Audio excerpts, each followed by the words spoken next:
where do you place him this year?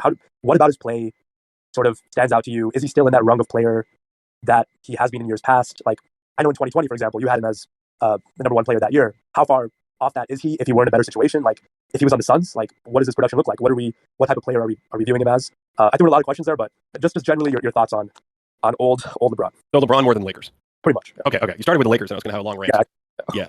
No, I mean, the LeBron thing is a totally different thing, I think, because to me, he's been, it's weird to say, but he's been like the bright spot on the Lakers in the sense that the Lakers are a disaster. I'll give you the very compressed version of my Lakers rant. I think they had the worst offseason in NBA history. And I think their roster construction is bonkers, basically. It's just nonsense. So with that, and then like, would you still be okay? And I think this is what we're used to seeing. We're used to seeing Wade and LeBron struggle but carry Mike Bibby, Zydrunas Ilgauskas, Udonis Haslem, guys like that, when they didn't have a good roster around them, just on the backs of their greatness. And in that case, they got to Game 6 of the NBA Finals in an incredibly close coin flip series against the Mavs. Those guys are obviously, near the peak of their powers. Near the peak of their powers. Davis, he's regressed. Just has not been healthy, has not looked right physically, and that's really weird for someone at his age. The comparison I always make is Moses Malone, because there just aren't many big men like that who have looked one way and then they win a championship, and then they're like, I don't know about conditioning. In Davis's case, he started gaining weight heading into the bubble. I don't think that's been a good thing. I said I wasn't going to do a long version of the Lakers, so let me get to LeBron. LeBron, I assume when you're saying that he's hard to evaluate, are you thinking overall? Are you thinking defense? Are you thinking that people look at his stats and think they're empty stats? Help me contextualize that just a little bit, because it's going to lead me in a different direction depending on what you're thinking.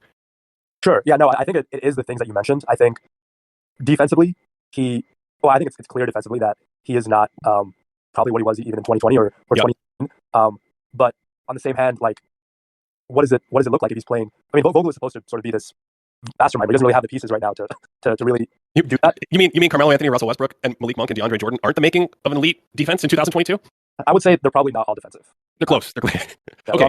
But I think the defense is a touch trickier than the offense, but it's still manageable to wrap your head around, because I think the thing that was so impressive about, say, like 2020 is the team defense, the reads, the quarterback role, and just understanding I'm going to use my size and my instincts and my effort on backline help, rotations, jumping this play. I'm going to conserve energy in other spots. I'm not going to go out there and worry about sticking wings and trying to shut them down. So if you scale some of that back, both in terms of his gas tank because of his age and in terms of his athleticism because of his age, he doesn't quite have as much spunk, I think, night to night through the grind of the season, or I would expect through the grind of the playoffs. I think if he was on a team like Phoenix, you'd still see a defender making smart, good plays. To some degree, Chris Paul is a corollary. I think if you had Chris Paul in a bad situation, he wouldn't particularly stand out as a positive defender. But you put him in Phoenix, and you're like, you start going through the list of like defensive point guards. You're like, oh wow, Chris Paul is like 37. He's still one of the best defensive point guards in the league. So that's my take on defense. Let me pause there and get any reaction you might have.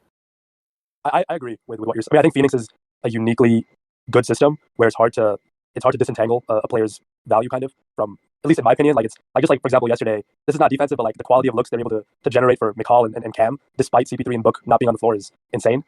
But I think I agree with your defensive point. So I think moving on to offense, like, I think the offense feels easier to me to evaluate, because I've been thinking about making a video about this. I'm just never sure. Like, on one hand, I'm like, all these great players, I like sort of checking in on them every year. On the other hand, there's always more interesting stuff, especially with the Lakers just not being an interesting team other than ESPN wanting to get clicks from them. Like, they're just not a good team to watch, in my opinion. So the thing that's interesting to me about his offense is, if the more you play him at the 4 and the 5, the more he can take advantage of space and small ball. He's still so big and so strong and so essentially crafty at using his own body to get decent looks. And I think you put him in a playoff pressure cooker, and I think you're going to see noticeable decline compared to where he was 2 years ago. This very season, I've seen moments where, like, he gets up so high, you're like, what the hell? How can LeBron be that old and jump so high? But there are a ton of other plays around the basket where he's coming in or going through contact and just doesn't have the lift that he used to have. He's become a decent shooter. He's obviously a great passer, but I think you're still left with like one of the better offensive players in the league. It's just not as good as it was 2 years ago. That's kind of how I see it. Okay, so you do see a sort of, you do see a substantial drop off from his 2024. I mean, substantial might be a semantics thing. I don't know if it's like, oh, in 2020 he's like this MVP all-time offensive player, and now he's like an all-star. I would call that substantial. I think he's better than that. Still think he's one of the better. I mean, I was going through it today with Mitchell, just thinking about like how many players would I say are better than Mitchell? I think LeBron's in that group where you're like 6, 7, 8 guys. You start to run out of players where you feel really confident they're better than him. So he's still really good. I don't know, because part of it with LeBron at his age, and I think I was concerned about this with the 2020 evaluation itself. I think the Lakers benefited, specifically LeBron, but anyone else of age on that roster, benefited from having time off to essentially play a 6 or 8 week season. And I don't know if they physically would have looked the same if you had all the finals you went to, the one rebuilding year in 2019, and then we played full season in 2020, full season in 2021, full season in 2022. If things don't go quite as well in 2020, we may have what feels like a clearer picture of the downside of LeBron's aging curve, or his arc as he's aged out. So that's where I'm still a little fuzzy. But in that same sense, like, I think people who go back and want to give him slightly less credit in 2020 because of that, I mean, that's fair depending on the way you approach player evaluation. I think that bubble situation possibly benefited him and any other old players by getting that time off.